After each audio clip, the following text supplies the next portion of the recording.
घमंडी झील। एक समय की बात है, सोमपुर नामक गांव में एक महामारी आ गई थी जो सिर्फ बच्चों को ही पकड़ रही थी।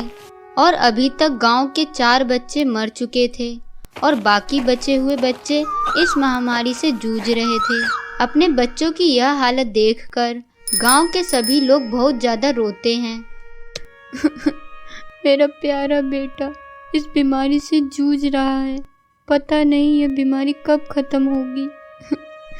मुझे कुछ समझ नहीं आ रहा है। अब तक हमारे गांव के 4 बच्चों की मौत हो चुकी है। हे ऊपर वाले, यह बीमारी ठीक कर दे। हम अपने बच्चों को इस हालत में नहीं देख सकते हैं।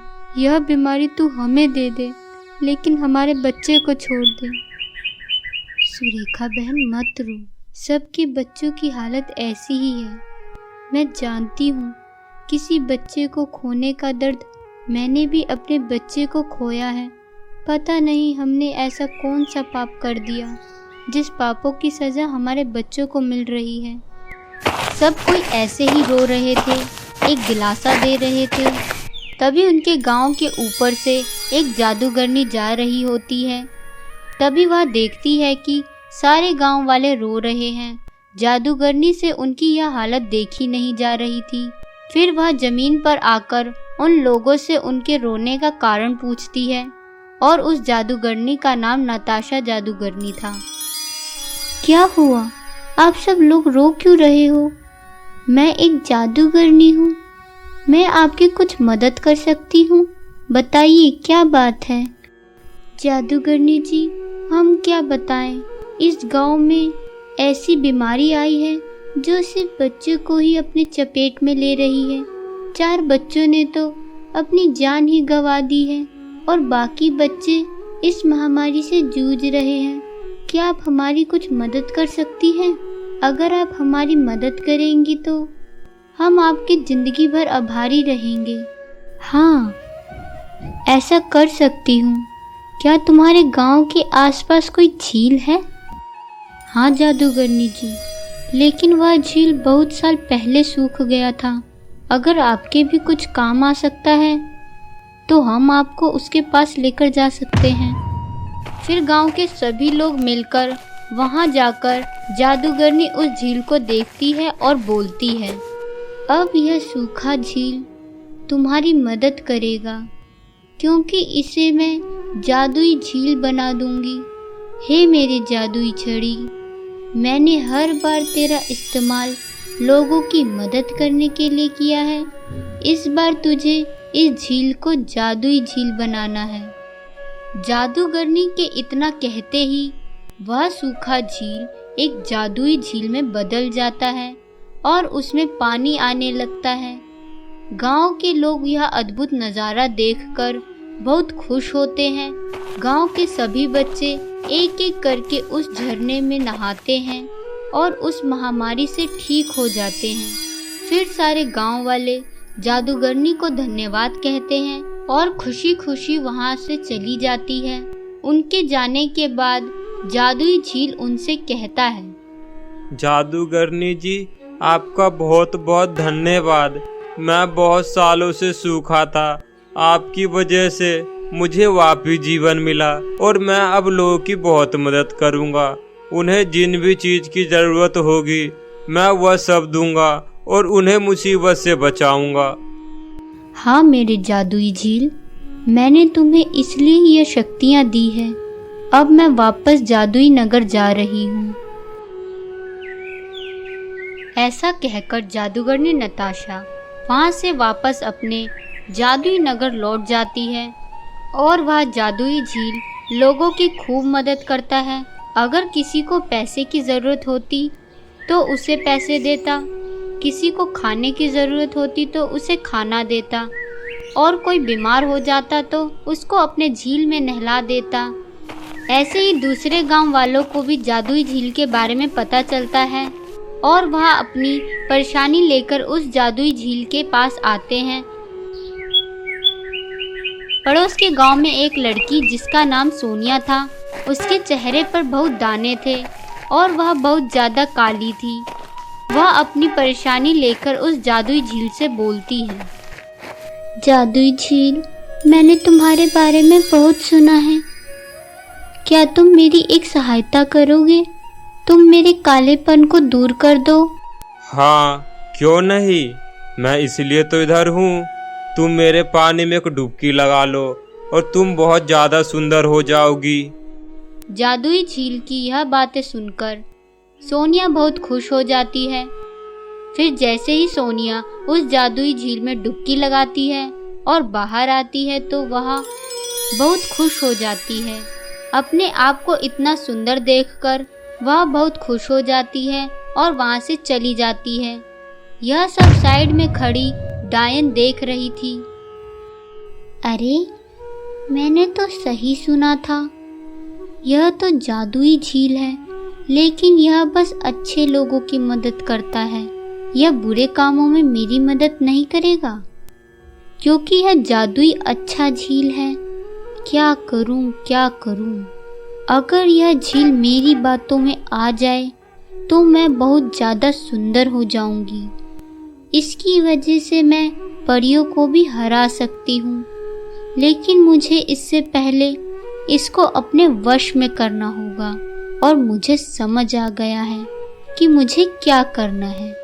ऐसा कहकर वह डायन एक बूढ़ी अम्मा का रूप ले लेती है और उस जादुई झील के पास जाकर बोलती है। अरे झील, मैं तुम्हें कब से देख रही हूँ।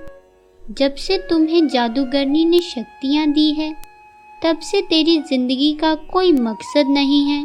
तब से तुझे ना ही सोने का चैन है, ना ही तुझे आराम करने का। बस गांव वाले तेरे पास आते हैं और तेरे से अपनी ज़रूरत की चीज़ें ले जाते हैं। जादूगरी ने तुझे शक्तियाँ देकर तुझे अपना गुलाम बना लिया है। सब कोई तेरी तारीफ नहीं करते हैं, बस सब कोई उस जादूगरनी की तारीफ करते हैं। कब तक तू ऐसे लोगों की मदद करता रहेगा? तुझे अपने बारे में भी कुछ सोचना होगा। वह डायन जादुई झील को भड़काकर वहाँ से चली जाती है। कुछ देर बाद सोनिया अपने कुछ दोस्तों को लेकर आती है, जो बहुत काली होती है। जादुई झील, जैसे तुमने मुझे खूबसूरत बना दिया, ऐसे ही इन दोनों को भी खूबसूरत बना दो। इन्हें भी लोगों के बहुत ताने सुनने पड़ते हैं। मैं क्या तुम्हारा नौकर बैठा हूँ? दिन रात काम करते करते मैं थक जाता हूँ। अब जाओ यहाँ से, मुझे आराम करने दो। जब मर्जी तब मुंह उठाकर आ जाते हैं। जादुई झील ये कर दो, जादुई झील ये कर दो, चली जा यहाँ से। इसी तरह वह सोनिया और सोनिया के दोस्तों को वहाँ से भगा देता है और जो कोई भी उससे मदद मांगने आता उसे साफ मना कर देता है। और एक दिन उससे अपनी जादुई शक्तियों पर बहुत ज्यादा घमंड होने लगता है। अरे वाह, मैं तो राजा बन चुका हूँ। लोग कैसे मेरे पास मदद मांगने आते हैं, मैं सबको मना कर देता हूँ। पहले मैं भीगी बिल्ली बनकर इनकी मदद कर देता था, पर अब मैं राजा बन चुका हूँ। ऐसी जिंदगी जीने में तो मजा ही कुछ और है। इस तरह से जादुई झील को अपने ऊपर बहुत ज्यादा घमंड हो जाता है। ऐसे ही समय बीत रहा था। वह बहुत घमंडी हो गया था और वह पूरी तरीके से उस डायन के बस में आ जाता है।